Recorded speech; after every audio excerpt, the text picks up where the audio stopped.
नमस्कार, सत श्री अकाल, राम राम साहब, हमारी वेलकम। आप सभी का ऑल्टरनेट मीडिया में फिर से स्वागत है। मैं आपकी होस्ट गायत्री देवी। हमारे साथ जुड़े हुए हैं नीलेश ओक जी। मुझे इंट्रोडक्शन देने की जरूरत नहीं है, सभी राष्ट्रवादी सर को जानते हैं। Dating of Ramayan Mahabharat and he is a writer, he has written couple of books.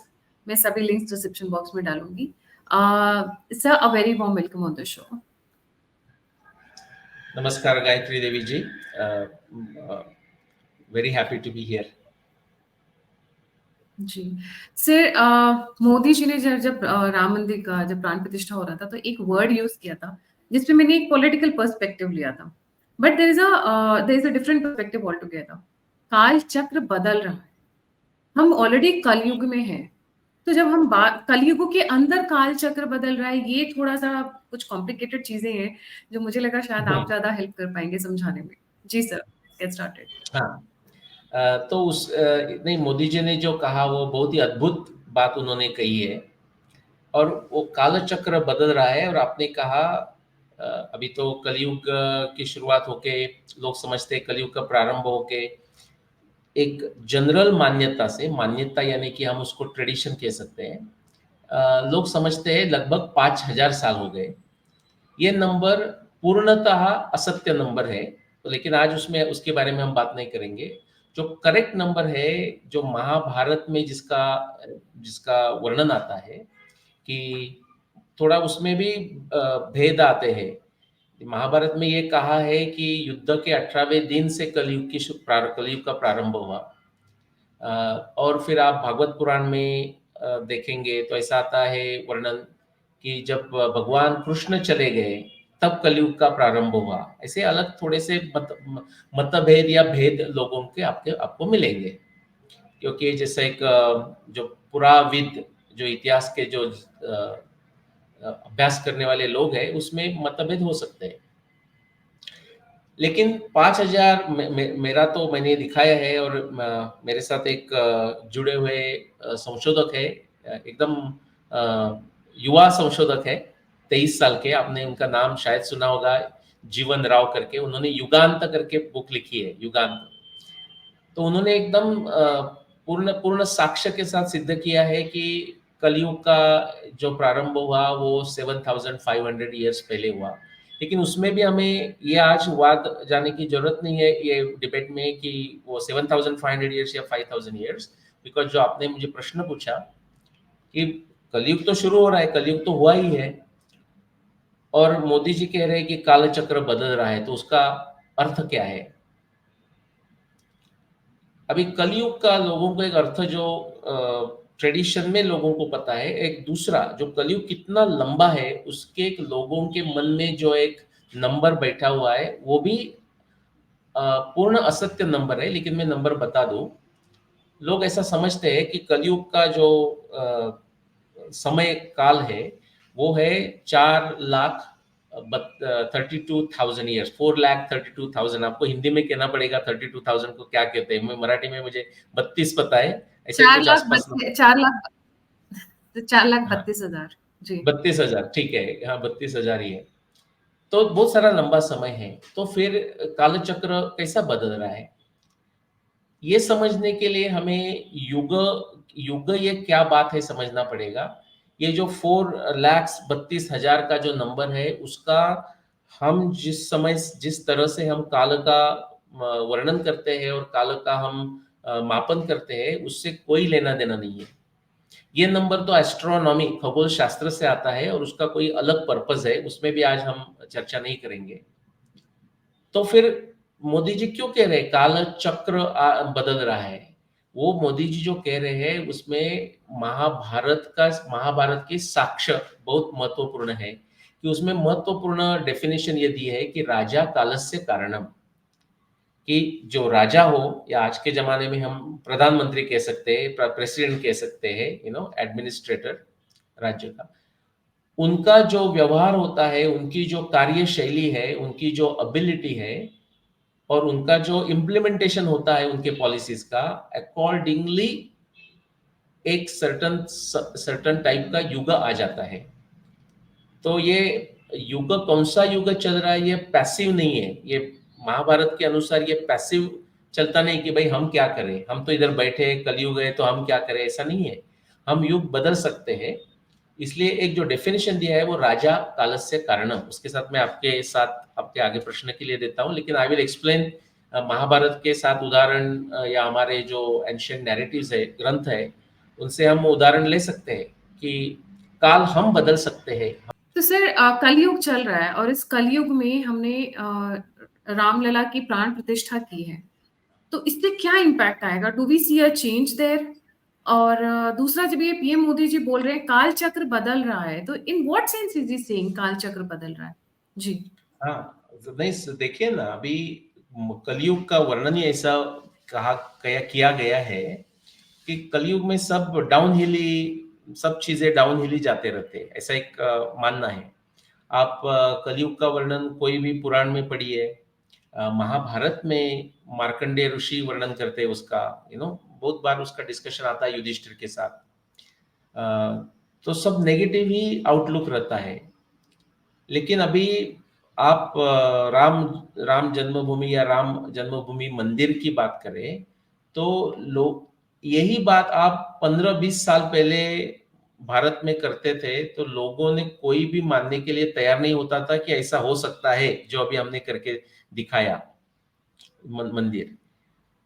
तो इसका अर्थ ये होता है कि ऐसा नहीं कि कलयुग है तो आप हताश होके हेल्पलेस जैसा फील करके अभी क्या करें यार, कलयुग ही चल रहा है, ऐसे करने की जरूरत नहीं है। इसीलिए मैंने कहा कि राजा कालस्य कारणम ये समझने की बात है। उसमें मैं एक मेरा ओरिजिनल कंट्रीब्यूशन ऐड कर देता हूं कि राजा कालस्य कारणम ये तो महाभारत ने अनेक बार कहा है महाभारत में, कि जिस तरह से जो किंग है, जो एडमिनिस्ट्रेटर है, वो अपना राज्य चलाता है, उसी के अनुसार कौन सा युग आ जाता है ऐसा हम कह सकते हैं, और मैं उसके उदाहरण दे दूंगा। लेकिन उसके पहले मैं ऐड करूंगा कि राजा कालस्य कारणम तो सच है ही, लेकिन प्रजा कालस्य कारणम ये भी लोगों को समझने की बात है।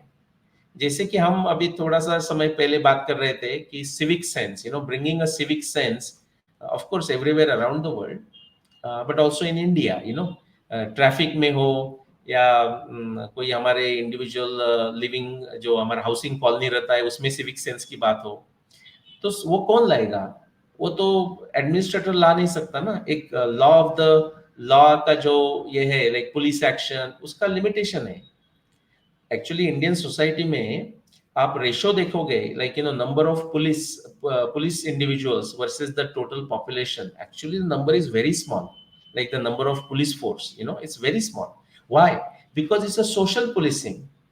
Especially आप गांव में चले जाइए, तो गांव में कोई आदमी कोई नेगेटिव कृत्य करने में डरता है। उसका अभी आप समझ लो अवध एरिया से, अयोध्या एरिया से, या कहाँ भी छोटा गांव ले लो आप, कोई नेगेटिव कृत्य करने के लिए इसलिए डरता है because there is a social setup, कि उसको बार बार कहा जाएगा कि इसने ये बैड कृत्य किया। ओके, सिमिलरली राजा काल से कारणम जैसा है, वैसा ही हमें ये काल चक्र जो मोदी जी बात कर रहे हैं, वो हमें वास्तव में लाना है। तो प्रजा कालस्य कारणम उसकी भी जरूरत है। हर एक इंडिविजुअल सिटीजन, नागरिक की भी अपना एक ड्यूटी है, एक कर्म करने की जरूरत है, और वो एकत्र आके काल चक्र का निर्माण हो सकता है। और उसके हमारे पास बहुत सारे पुराने साक्ष्य हैं। मैं आपको एक दो उदाहरण दे दूं। जब भीष्माचार्य राज्य चला रहे थे, कुरु कुरु कुरु डायनेस्टी का, पांडव कौरवों के थोड़ा सा पहले, यानी कि जब चित्रवीर्य विचित्रवीर्य सत्यवती के दो पुत्र, वो बहुत छोटे थे, और भीष्म प्रॉक्सी एक राज्य चला रहे थे। तो इतना अच्छा एडमिनिस्ट्रेशन भीष्माचार्य करते थे तब।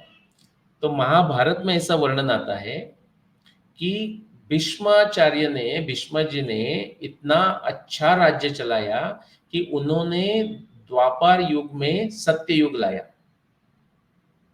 ओके, उसके पहले हम चले जाए तो त्रेता युग के प्रारंभ में परशुराम जी होके गए, ऐसा वर्णन आता है, रामायण में वर्णन आता है, महाभारत में वर्णन आता है।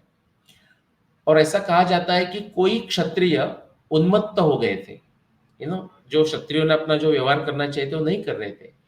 इसलिए परशुराम जी को क्षत्रिय, वो ऐसे उन्मत्त क्षत्रियों का संहार करना पड़ा। और ऐसा आपने भी नंबर सुना होगा कि 21 टाइप्स उन्होंने संहार किया। ये जब डिस्क्रिप्शन आता है महाभारत में, तो ऐसा कहा है कि वो परशुराम जी ने ऐसा करके त्रेता युग में सत्य युग लाया। अभी भगवान राम तो त्रेता युग में आके गए, हमें पता है। तो पुराण ग्रंथों में ऐसा वर्णन आता है, वाल्मीकि रामायण में नहीं आता, लेकिन पुराण ग्रंथों में ऐसा वर्णन आता है कि जब भगवान राम रावण का वध करने के बाद अयोध्या में आ गए और राज्य करने लगे, तो उनका एडमिनिस्ट्रेशन इतना उत्तम था कि उन्होंने त्रेता युग में सत्ययुग लाया। ऐसे आपको वर्णन मिलते हैं। और भीष्माचार्य युधिष्ठिर को कह रहे हैं, जब भीष्माचार्य शरशैया पे पड़े हुए हैं, तो युधिष्ठिर पूछता है अभी कैसा करना है, तो बोलता है राजा कालस्य कारणम, तू जैसा बिहेव करेगा, युधिष्ठिर को बता रहे, अकॉर्डिंगली कालचक्र का महिमा मैनिफेस्ट हो जाएगा। सो दैट इज व्हाट मेरे अंडरस्टैंडिंग में, मेरे लिमिटेड अंडरस्टैंडिंग में मोदी जी वही कह रहे हैं कि कालचक्र बदल रहा है। बट बदल रहा है मीन्स ये पैसिव बात नहीं है। मोदी जी तो पूरा 110% दे रहे हैं कालचक्र बदलने के लिए, लेकिन राजा काल से कारणम के साथ प्रजा काल से कारणम की भी जरूरत है, ऐसा मुझे लगता है। Back to you Gayatri ji. इसका मतलब जैसा जैसा राजा वैसी प्रजा, या जैसी प्रजा वैसा राजा, बोथ द हाँ, वेज। दोनों दोनों दोनों, जैसी राजा वैसा प्रजा, वैसा ही जैसी प्रजा वैसे राजा। एक्चुअली तो वो होता ही है, बिकॉज ये अभी अपने जो जो कहा उल्टा कहा वो भी बहुत सही है कि जैसी प्रजा वैसा राजा। तो राजा भी कौन से निर्णय ले सकता है, इट डिपेंड्स ऑन प्रजा की एबिलिटी क्या है। प्रजा को भी समझने की एक जो प्रज्ञा चाहिए, जो बुद्धि चाहिए, वो नहीं है, तो राजा के स्ट्रेटेजिक एक्शन भी समझ नहीं पाते। ऐसे तो अभी होता है ना, बार बार पूछते हैं कि मोदी जी ने ऐसा क्यों किया, मोदी जी ऐसा क्यों कहते हैं। द मेन रीजन है ये जो स्ट्रेटेजिक चीजें हैं उसका हर एक का एक्सप्लेनेशन नहीं दिया जा सकता, देना भी नहीं चाहिए। जैसे कि आप सेल्स में, भी मेरा करियर सेल्स में रहा है कॉर्पोरेट वर्ल्ड में मल्टीनेशनल कंपनी के साथ, तो सामने वाला आदमी मेरा कितना भी अच्छा मित्र हो, जो परचेसिंग साइड से है and I am from the sales side, वो मुझे कभी भी कहे कि अच्छा नहीं, सच में बताओ कि आपका ट्रू कॉस्ट क्या है, तो मैं हर एक को मेरा ट्रू कॉस्ट बताता हूँ, लेकिन वो कॉस्ट बताते हुए सामने वाले आदमी का दिमाग क्या है, हाउ ही और she is going to use that information, इसका मैं अर्थ लगाता हूँ। यानी कि मुझे स्ट्रेटेजिक सेंस से सोचना पड़ता है। तो राजकारण तो पूरा, पॉलिटिक्स तो इज ऑल अबाउट स्ट्रेटेजी। तो सब बातें तो आप बता नहीं सकते। जो there is international politics, there is a domestic politics, there is all kinds of aspects. But प्रजा काल से कारण जो आपने कहा वो बहुत बहुत सच बात है। उसका मैं आपको एक एग्जांपल देता हूँ। जैसे भगवान राम की हम बात करें या इक्ष्वाकु वंश की बात करें, तो आप तो अयोध्यावासी है, तो मैं पहले से तो अयोध्यावासी है, तो आपने तुलसीदास जी आपको पता है, और रामचरितमानस तो उधर बहुत ही प्रसिद्ध है। तो उसमें से सब एक जो मेन बात सब लोग कहते हैं कि वो रघुकुल रीत सदा चली आई, प्राण जाए पर वचन न जाई, राइट। सो रघुकुल रीत, ये कौन सी रघुकुल रीत है? ये रामायण में आ गया, लेकिन रघुकुल की रीत के एग्जाम्पल क्या है कि सिर्फ राम भगवान ही आइडियल है, ऐसा नहीं है। आप पीछे जाके देखो तो भगीरथ का हमें वर्णन पता है। एक बार भगीरथ ने डिटर्मिनेशन दिखा दिया, गंगा लाएंगे मीन्स गंगा लाएंगे। सगर पुत्रों ने एक बार डिसाइड किया कि वो पनिशमेंट करने जाएंगे, उनका लाइफ चला गया, लेकिन उन्होंने छोड़ा नहीं। तो जो राजा सगर करके जो होके गए, वही बहुत सारे सगर होके गए, भाई दिव्या, एक ही सगर नहीं है, बहुत सारे दिलीप होके गए, ये नाम रिपीट होते हैं। तो एक जो राजा सगर थे इक्ष्वाकु डायनेस्टी में, अयोध्या में, उनका पुत्र था, वो उसका नाम अलग होगा, लेकिन वो उसके बिहेवियर के कारण उसको जो नाम मिला था वो नाम था असमंज। इसको असमंज का अर्थ आपको पता है, राइट, जिसका थिंकिंग प्रॉपर नहीं है, ऐसे टाइप का वो असमंज को। डिसबैलेंस। हाँ, इम्बैलेंस, एग्जैक्टली। तो वो व्रात्य राजपुत्र था, और वो जो अयोध्या वासी के जो लड़के लोग हैं, जो ग्रामवासी है, उनको नदी में, शरयू में फेंक देता था, उनके साथ कोई हरकतें करता था। इतना कि प्रजा त्रस्त हो गई। और ये देखो तब वोटिंग से नहीं राज्य बनता था, तब भी प्रजा के साथ इतनी हिम्मत थी और अधिकार भी था। इसलिए मैं कह रहा हूँ प्रजा कालस्य कारणम। तो प्रजा ने जाके राजा सगर को अप्रोच किया और उनको अल्टीमेटम दिया। ये मैं जो बात कह रहा हूँ मोर देन 15,000 ईयर्स अगो, क्योंकि मैंने भगवान राम का समय ही 14,000 ईयर्स अगो करके वाल्मीकि रामायण की साक्ष्य से दिखा दिया है। तो और सगर, राजा सगर तो राम के बहुत बहुत पुराने हैं, means we are talking 30-40,000 years ago. तो ये प्रजा ने जाके सगर, राजा सगर को अल्टीमेटम दिया, एक तो ये आदमी रहेगा, आपका पुत्र यहाँ रहेगा, नहीं तो हम रहेंगे। आप बताइए आपको कौन चाहिए? नहीं तो हम चले जाते हैं। ये पुत्र, आपको पुत्र प्रेम ज्यादा हुआ है, आप समझ को रखने वाले हैं, तो हम चले जाते हैं। और ये आश्चर्य की बात नहीं है, जिसको रघुकुल रीत पता है। राजा सगर ने असमंज को अपने राज्य से हकाल दिया। तो ये मैं इसलिए कह रहा हूं कि प्रजा की भी हिम्मत होनी चाहिए ना, अंकुश राज्य पे अंकुश रखने के लिए, बट जैसे अंकुश अभी होने के साथ। इट्स लिटिल पॉलिटिकल, पर जैसे अभी Congress had a 10-year rule and it हाँ, was filled with A to Z corruptions and scams and Manmohan Singh ji and going to telling Obama, देखो हमारे ऊपर पाकिस्तान ने अटैक कर दिया, so obviously there was uproar कि यू आर अ या strong country, you are a strong, and obviously then they change. So वही आपने जो बोला सर, कि प्रजा भी चुनती है, तो जी। हम्म, सही। अभी अभी ये मेरा इंडिया ट्रैवल में I was talking to one of my relatives and she's very active, works across India. And what she told me, we were discussing different things, and she said she's not what you say. She doesn't have any particular political inclination in the sense of a party, right? Whoever is right for India, whoever is doing right things, not just for India but world के लिए भी, विश्व के लिए भी, वो correct choice है। तो ऐसा कुछ उसका इंक्लिनेशन नहीं है। तो उसने मुझे कहा, लेकिन जब मनमोहन सिंह जी का चल रहा था, लाइक कांग्रेस पार्टी का, स्पेशली 2004 टू 2014 की हम बात कर रहे हैं, तो बातें एक के बाद इतनी बुरी होने लगी थी। तो पहला एक तो 4 साल 5 साल चले गए, तो लोगों ने सोचा ठीक है, मनमोहन सिंह फिगर आउट कर रहे हैं कैसा प्राइम मिनिस्टरशिप करने का। लेकिन जो सेकंड सेशन था, उसमें तो आपने भी सुना होगा, मैं थोड़ा कम सुनता हूँ बिकॉज मैं इतना एक्टिव नहीं हूँ पॉलिटिकल न्यूज में, बट घोटाले के ऊपर घोटाले आ रहे थे, every day there is a new घोटाला टाइप। एंड उसने वो मेरे रिलेटिव्स ने कहा, भाभी कह सकते हैं आप उनको, मेरी भाभी है वो, उन्होंने कहा कि शी फेल्ट टोटली डिप्रेस्ड, कि I think basically India is gone. और वो अकेली नहीं है उसमें। जैसे कि मैं अमेरिका में रहता हूँ, तो अमेरिका में भी मुझे डिस्कशन याद आता है इंडियन, और जो इंडियन फैमिलीज है उनके साथ, कि literally people thought India is gone, it's like India is like gone, but ये बड़ी इंपॉर्टेंस की बात है कि सिर्फ मोदी नहीं, लेकिन मोदी जी जैसे जो एक हमारे पास जो जेम्स है, मुझे बहुत आश्चर्य लगता है कि दे डोंट लूज हार्ट।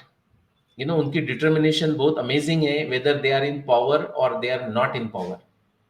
तो ये उन्होंने ये भी कालचक्र बदल दिया। तो कालचक्र बदलना तो 2014 में उसका प्रारंभ हुआ, मैं कह सकता हूँ। ओके, अभी हमें उसके मैनिफेस्टेशन दिख रहे हैं, 10 साल के बाद हमें दिख रहे हैं। आई मीन अभी का बीजेपी, लास्ट 10 years के बीजेपी गवर्नमेंट के अकम्पलिशमेंट्स हम लिख सकते हैं ना। उसमें कमियां भी होगी, वो कुछ बात नहीं है, बिकॉज ऐसा कभी हो नहीं सकता कि एक कोई गवर्नमेंट आ गया और उसने सब कर दिया, ऐसा तो है ही नहीं। जब विनोबा भूदान यज्ञ चलाते थे, like we are talking 70 years ago, लोगों ने पूछा क्या आप ये सब भूदान का जो लैंड का प्रॉब्लम है वो आप सॉल्व करने वाले हैं? विनोबा ने कहा लैंड प्रॉब्लम मैं बिल्कुल सॉल्व नहीं कर रहा हूँ, मैं लोगों को एक ऑप्टिमिज्म दे रहा हूँ कि आप खुद अपना दिमाग लगा के प्रॉब्लम सॉल्व कर सकते हैं। So back to you. तो सर एक तो हो गया राजा वाला, हम कलयुग की क्योंकि बात कर रहे हैं, राजा हो गया, प्रजा हो गया। एक इसमें बहुत इंपॉर्टेंट एंगल है और जो बहुत बात किया जाता है, कि जो साधुज हैं हिमालयाज में, जो त्याग करके सब कुछ वहां चले गए हैं, या जो वहां पर बैठ के तपस्या कर रहे हैं, वो लोग भी कलयुग को फाइट करने में बहुत इंपॉर्टेंट रोल अदा करते हैं, specially when it comes to Bharat area, and then hmm, probably will move on to the चार द आप जो बोल रहे थे कि मेजर मेजर कलयुग, फिर वहां पर जाते हैं सर। जी। ओके। तो नहीं, वो आपने कहा वो सच हो सकता है। मुझे पर्सनल तो अनुभव है ही नहीं, मैं हिमालय में गया हूँ, लेकिन हिमालय में कोई गुप्त साधु को अभी तक मैं मिला नहीं हूँ। लेकिन ये हम श्रद्धा पे विश्वास कर सकते हैं। लेकिन आपने ये सब्जेक्ट का निकाला करके मैं और बात कह दूं कि सिर्फ साधु ही क्यों, और हिमालय में बैठे साधु ही क्यों। ये बात सच है कि कोई आप एक कॉरपोरेशन ले ले, कोई एक आप सामाजिक संस्था ले ले, जैसा मैं थोड़ा आपको बता सकता हूँ, विवेकानंद केंद्र लीजिए, और आपको हरे कृष्ण मूवमेंट तो पता होगा जरूर, international society for Krishna consciousness, Hare Krishna movement, Chinmaya movement, Swami Chinmayananda ji का मूवमेंट, ये सबके साथ मेरा संबंध रहा है, 30-40 सालों से संबंध रहा है, थोड़ा हर एक के साथ अलग अलग। मैंने ये नोटिस किया, ये कॉर्पोरेशंस में भी ट्रू है। मैंने जनरल इलेक्ट्रिक के लिए 2 डिकेड्स तक काम किया। एट एनी टाइम कोई भी एक पर्टिकुलर कंपनी में, कोई भी एक पर्टिकुलर ऑपरेशन में, कोई भी एक पर्टिकुलर पार्टी में, कोई भी एक सामाजिक संस्था में, जनरली आपको ये दिखेगा कि एक ऐसे 3-4 लोग रहते हैं कि वो टोटली सेल्फलेस लोग हैं, टोटली करेजियस लोग हैं, टोटली केपेबल लोग हैं, और उनके ऊपर दुनिया चलती है। I mean we just say that, and that is very true everywhere. मैं इसलिए कह रहा हूँ कि उनका तो योगदान होता ही है, जैसे मोदी जी जैसे योगी जी है, अमित शाह जी है, अभी बीजेपी की बात करें तो, फिर सोच पब्लिक इंटेलेक्चुअल्स रहते हैं, उनका भी एक योगदान रहता है, तो उसके ऊपर ही सब प्रोग्रेस होते रहती है। तो आपने कहा कि हिमालय के साधु, उनका तो उसमें कंट्रीब्यूशन होगा ही होगा, उसमें कोई मुझे, मेरे मन में तो कोई प्रश्न नहीं है, लेकिन ये मैं श्रद्धा पे कह सकता हूँ, प्रत्यक्ष मेरा अनुभव तो नहीं है। लेकिन मैं स्वातंत्र्य वीर why I Savarkar. why I brought sadhus is because बहुत सारे जैसे स्पिरिचुअल सर्कल्स में ये बात होती है कि ऐसा नहीं है कि maybe I don't know, but the energies they radiate, the positivity they bring through their tapasya, through their shraddha, through their aradhana, वो ऑब्वियसली अब वो नंबर लिमिटेड होता जा रहा है जैसे जैसे हम कलयुग में और स्टेजेस में जा रहे हैं कलयुग के। तो कहा जाता है कि वो उसको काउंटर करते हैं। इनफैक्ट मैंने तो एक स्टोरी भी सुनी थी, आई नो कलयुग पे मैं बहुत डाइवर्स पॉइंट्स टच कर रही हूँ अभी, बट मैंने एक स्टोरी सुनी थी। कहा जाता है कि पूरे विश्व का जो दामोदर है वो हिमालयाज में ही टिका हुआ है। रीजन वहां पे कहा जाता है कुछ ऐसे आप भी नहीं इस मिले में सब, मैं भी नहीं मिली हूँ, बट हाँ ये कहानियां मैंने बड़े बड़े पंडितों से सुनी है। मैं ये नहीं बोलूंगी कि मैंने स्पिरिचुअलिटी के लोगों से सुनी, पंडितों की। वहां पर जो कई ऐसे योगी जाते हैं जो साधना करते हैं, which actually holds the earth in Kalyug time specially. Ji sir. हाँ, तो देखो आपने जो अभी कहा ना, वो लिटरली भी लिया जा सकता है, वो मेटाफोरिकली भी लिया जा सकता है, जैसे कि हम कह सकते हैं कि Modi ji turn around India, meaning did he physically turn around, ऐसा हो सकते हैं, बट ऐसा नेसेसरी नहीं, मेटाफोरिकली भी लिया जा सकता है। बट यही संबंध में मैं एक बात कह दूं, वो मेरे लिए बहुत फेवरेट है, और मेरे लिए वो टचिंग थी, और मेरे लिए वो एक इंसाइटफुल, मेरे लिए वो इंसाइटफुल जैसे ही हुई। स्वातंत्र्य वीर सावरकर का आपने नाम सुना है, विनायक दामोदर सावरकर। तो हमें स्वातंत्र्य ब्रिटिश निकल जाने के बाद, 1947 के आसपास की बात है, वो निकल जाने के बाद किसी ने स्वातंत्र्य वीर सावरकर को ये प्रश्न पूछा कि क्या सावरकर जी, आपको क्या लगता है कि हमें जो स्वातंत्र्य मिला वो किस कारण मिला, उसमें किसका किसका कंट्रीब्यूशन है, जैसा आप अभी कहा कि वो हिमालय के साधु से होता होगा। तो स्वातंत्र्य वीर सावरकर जी ने जो उत्तर दिया वो बहुत ही अच्छा प्रेरणादायी उत्तर है। उन्होंने कहा, और ये बहुत उत्तम उत्तर है, उन्होंने कहा जो महात्मा गांधी जी ने सत्याग्रह की जो मुहिम की थी, सत्याग्रह का जो जो प्रारंभ किया था, उसका भी रोल है, क्योंकि महात्मा गांधी जी ने भी एक फ्लैग के नीचे बहुत सारे भारतीय लोगों को एकत्र लाया। आजकल ऐसा होता है कि महात्मा गांधी की जी के बारे में सब बुरा बोलने के आजकल का फैड है, आप कह सकते हैं, या फ्लेवर है, फैड नहीं। मैं भी बहुत क्रिटिकल हूँ महात्मा गांधी जी के बारे में, very critical I am, but I am saying उनके जो अच्छे उन्होंने बात की वो भी तो हमें बताने पड़ेंगे।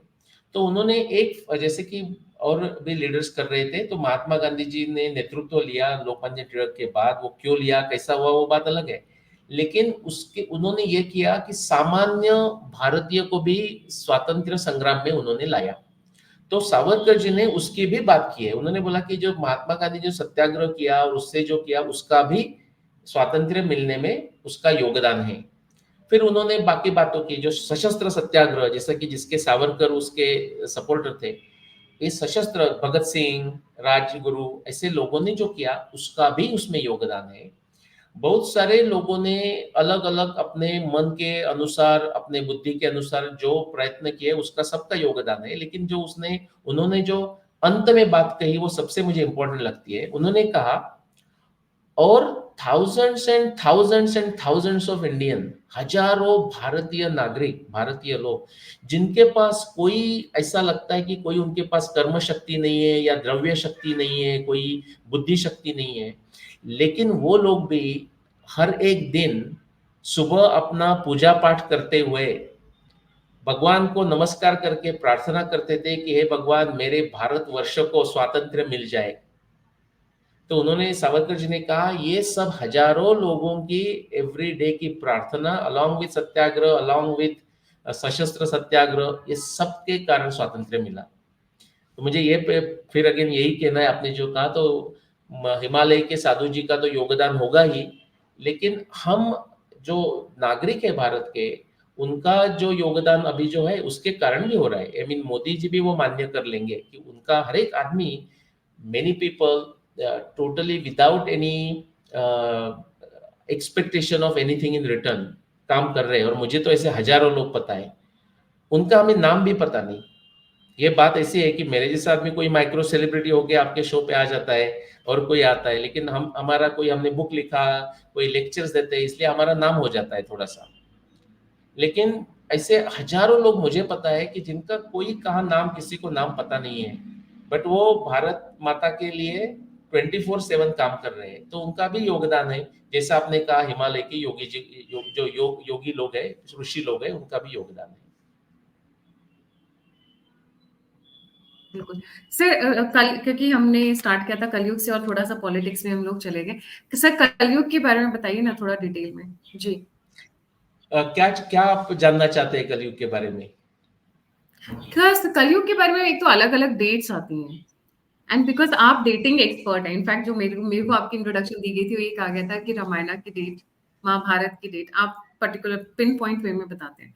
तो हम अच्छा। कलयुग के निकल रहे हैं या हम कलयुग में एंटर कर रहे हैं, पहला क्वेश्चन। हाँ, दूसरा, how bad it is going to be, is it okay, then we are.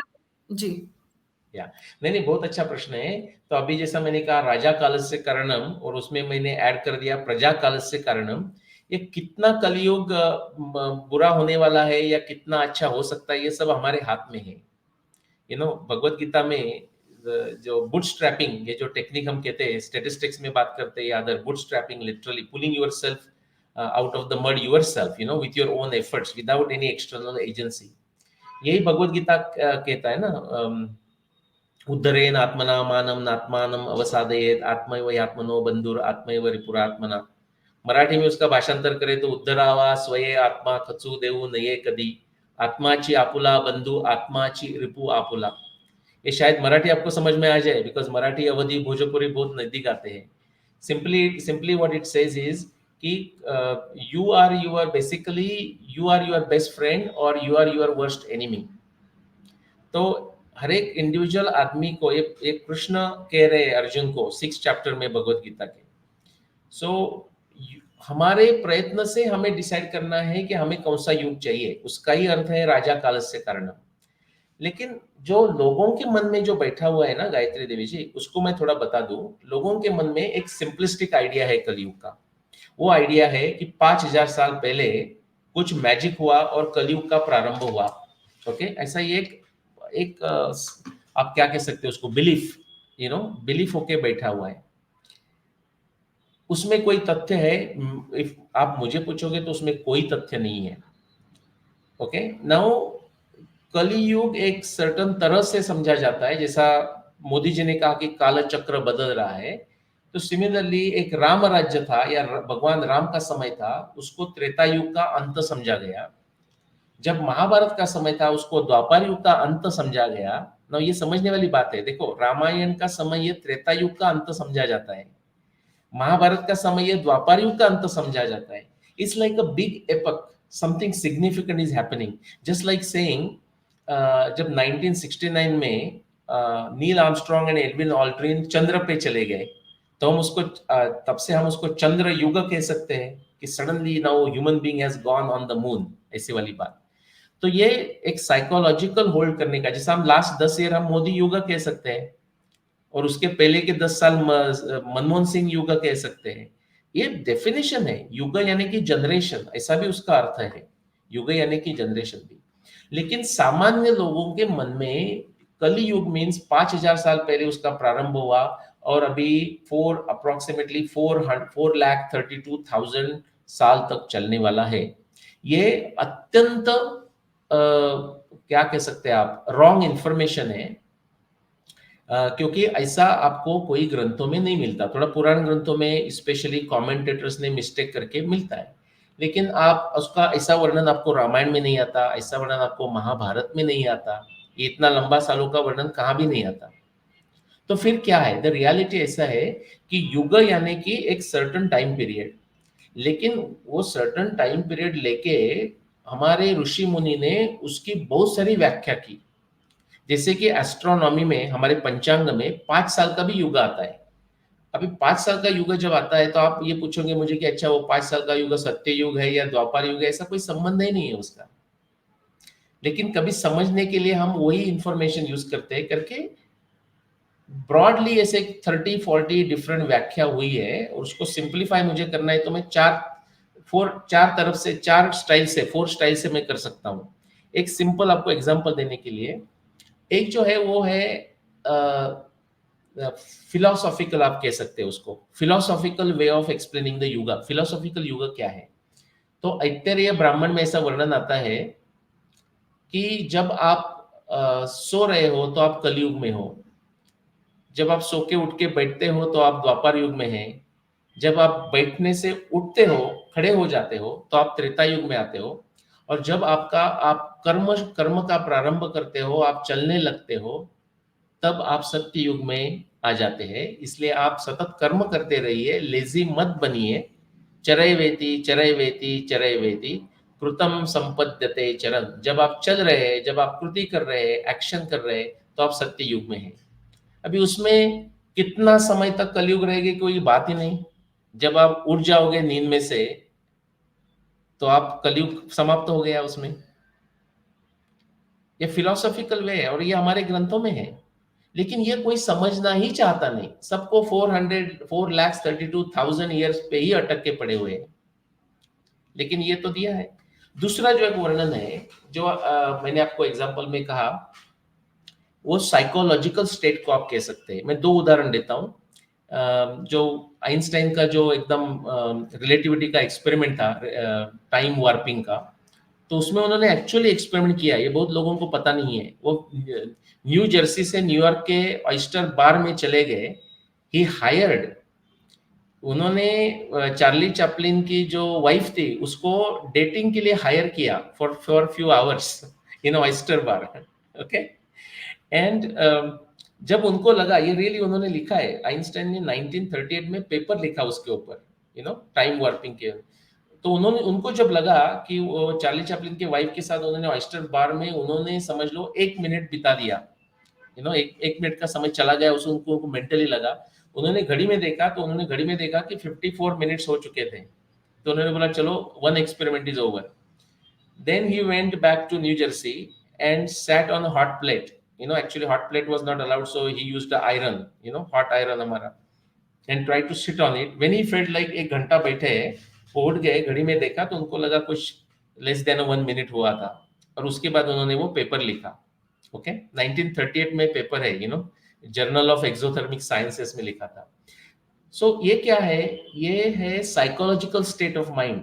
आपको एक लंबा समय, 1 घंटे का समय 1 मिनट जैसा फील हुआ, और 1 मिनट का समय 1 घंटे जैसा फील हुआ।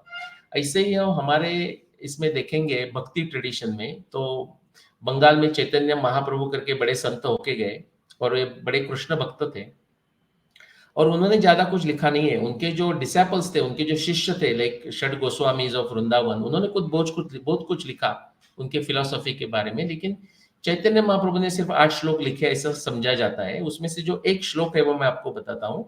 ये वेरी इंपॉर्टेंट है सेकंड टाइप ऑफ युगा बताने के लिए। युगायितम निमेषेण चक्षुषा प्रावृषायितम शून्यादितम जगत सर्वम गोविंद विरहिण में। गोविंद का, भगवान कृष्ण का मुझे विरह हो गया एक निमेष के लिए। Nimesh is like blinking of an eye, ऐसा ब्लिंक करने के लिए जो समय होता है वह निमेष है। उतना समय भी मुझे विरह हो गया तो भी मुझे एक युग चला गया ऐसा फील होता है, ऐसा चैतन्य महाप्रभु कह रहे हैं। अब ये तो पूरा साइकोलॉजिकल स्टेट है, ये एक्चुअली समय मेजर करने का ये उसमें कोई संबंध ही नहीं है। क्विकली मैं आपको और 2 बता दूं, जो लास्ट 2 हैं।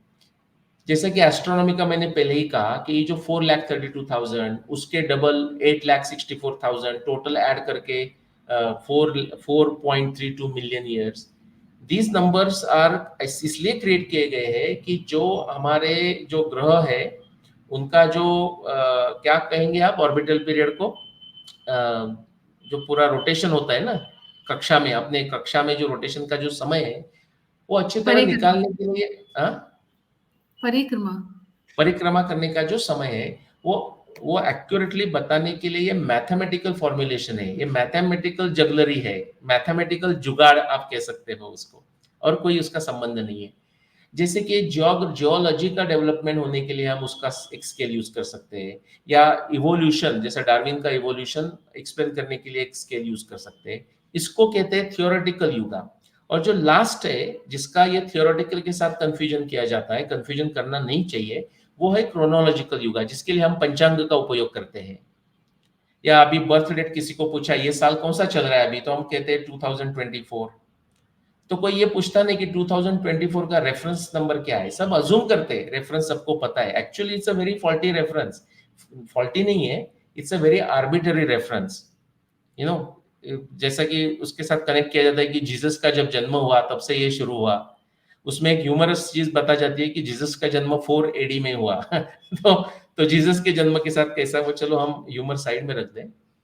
Similarly there is a Shalivahan Shaka, Vikram शक, लेकिन ये शक तो रेफरेंस पॉइंट हो गए। लेकिन जो पंचांग में हम 5 साल का युग का हम समझते हैं, या ग्रहों की स्थिति का उपयोग करके, जैसे कि जुपिटर जुपिटर के साइकिल का उपयोग करके 60 साल का साइकिल है, 60 इयर्स का एक युग साइकिल कहा जाता है उसको, जुपिटर युग ऐसा कहते हैं। ऐसे बहुत सारे क्रोनोलॉजिकल मार्कर्स हैं, उसको हमें ये 4.32 मिलियन एस्ट्रोनॉमी के साथ कंफ्यूज नहीं करना चाहिए।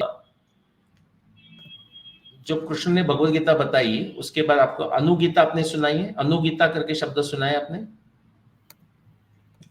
नहीं। तो कृष्ण ने भगवत गीता बताई, सबको पता है, युद्ध के पहले। बाद में युद्ध हो गया, सब युद्ध में क्या हुआ आपको पता है। उसके बाद भीष्माचार्य चले गए, आफ्टर सम टाइम। उसके बाद 1 साल गया और उन्होंने अश्वमेध यज्ञ किया। अश्वमेध यज्ञ होने के बाद कृष्ण द्वारका जाने के लिए निकला। तो अर्जुन उसको पूछता है, अर्जुन उसको कृष्ण को कहता है कि तब युद्ध के समय तो आपने मुझे भगवत गीता बताई, वो बहुत अच्छी थी, लेकिन मेरा इतना फोकस नहीं था तब मन, बिकॉज युद्ध सामने था, तो मेरा इतना ध्यान नहीं था। क्या कैन यू रिपीट दैट, आप फिर मुझे वही भगवत गीता बताएंगे? तो वेरी इंटरेस्टिंग, कृष्ण बताते हैं कि नहीं, हमारा मॉडर्न लैंग्वेज में कृष्ण कहते हैं कि I was in the zone I was in the zone, तब मैं बता सका, even I can not repeat it, what I told you that time, even I cannot repeat it. So actually the Bhagavad Gita comes to us because of the Vyasa Kripa, Sanjay Kripa and Vyasa Kripa, because Vyasa wrote down Mahabharat 18 years after the Mahabharat war. इसमें आता है ना धृतराष्ट्र संजय उवाच धृतराष्ट्र उवाच, इसलिए आता है। नहीं तो कृष्ण बोलते अभी मैं रिपीट नहीं कर सकता, तब भी अर्जुन बोलता है but please, and Krishna says ठीक है, now that you are asking I will tell you, but I will not able to repeat my performance. See this is how pragmatic, practical, real this people are. हम उनको केओटिकली कुछ तो artificial world में लेके जाते हैं। नाउ कृष्ण जब बताते हैं उस टाइम का जो गाइडेंस करते हैं before he leaves for Dwarka, उसका नाम है अनुगीता। और अनुगीता में एक महत्वपूर्ण बात ये कहते हैं कि ये anything that is possible in life, whatever you want to achieve, उसका एक ही मंत्र है। वो मंत्र ये है, तपो बलम ही साधनम, तपो बलम ही केवलम।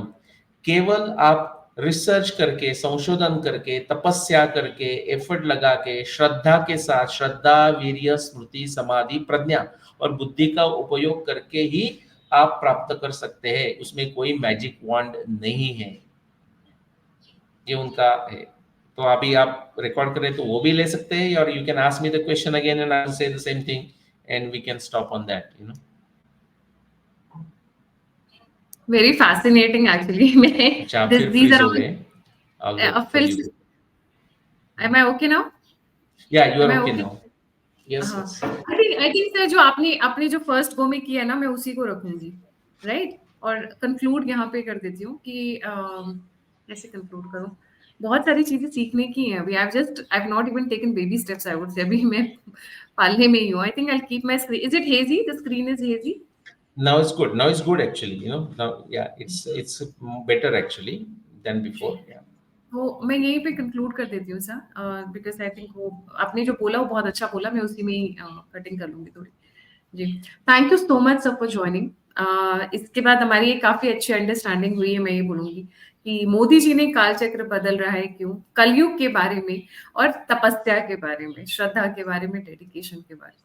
Thank you so much once again for joining. जाने से पहले सभी व्यूअर्स से रिक्वेस्ट है, please don't forget to like, subscribe and share the alt need media. अगर आप कंट्रीब्यूट करना चाहते हैं, फीडबैक देना चाहते हैं, मुझसे जुड़ना चाहते हैं, तो सभी लिंक्स डिस्क्रिप्शन बॉक्स में। इसी के साथ जय हिंद, जय श्री राम, हर हर महादेव। हर हर महादेव। नमस्कार।